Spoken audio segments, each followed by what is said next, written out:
Clean பண்ணாலும் இந்த அடுப்பு இப்படித்தே இருக்கு. இந்த சிங்க் வேற பாத்திரம் தேய்ச்சி தேய்ச்சி தேய்ச்சி என் கை தான் தேஞ்சு போச்சு. பாருங்க, கையே இல்லை.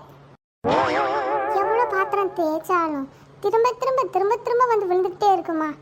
இதுக்கு ஒரு தீர்வே இல்லையா? யாருக்காவது தீர்வு தெரிஞ்சா சொல்றீங்களா?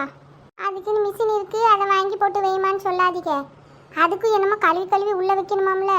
பிளாஸ்டிக் பாத்திரம் வைக்கக்கூடாது, அந்த பாத்திரம் வைக்கக்கூடாதுன்னு எல்லாம் சொல்றாங்களே. அந்த கருமத்துக்கு எதுக்கு மிஷினு? ஏக்கா என்ன நீயே புலம்பிக்கிட்டு இருக்க?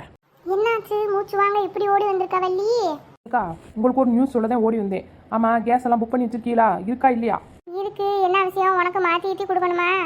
உன் வீட்டில் கேஸ் தீர்ந்து போச்சா? அட கூமுட்ட குக்கரு, உலகமே தெரியாமல் இன்னும் வாழ்ந்துக்கிட்டு இருக்கு பாரு. அது என்ன? கேஸே கிடைக்கலையாம்மா, புக் பண்ணாலும் கிடைக்காதாம்மா அப்படிதான் சொல்லிக்கிட்டு திட்டுறாங்க. நீ புக் பண்ணி பாரு முதல்ல. யாருமே எதுவும் பண்ண முடியாது, எல்லாம் பழைய காலம் மாதிரி விறகடுப்பு எரிங்க. என்னடி ஏன் இப்படி ஆச்சு? நான் டம்பு தாத்தாவை திட்டுறப்ப மட்டும் ஏன் திட்டாதுன்னு சொன்னீங்களே, காரணம் அவர் தான். இந்த போர் நடக்குதுல்ல, அதனால இப்போ கேஸ் தட்டுப்பாடு ஆகிப்போச்சு. திட்டுறா மட்டும் பாவம், அவருக்கு என்ன தெரியும் விட்டுங்கிறது. அடி கிறுக்கி, அவரே அப்பாவி மனுஷன், அவரை திட்டி என்ன ஆகுது? ஆண்டவா, இப்போ கேஸுக்கு நான் என்ன பண்ணுவேன்?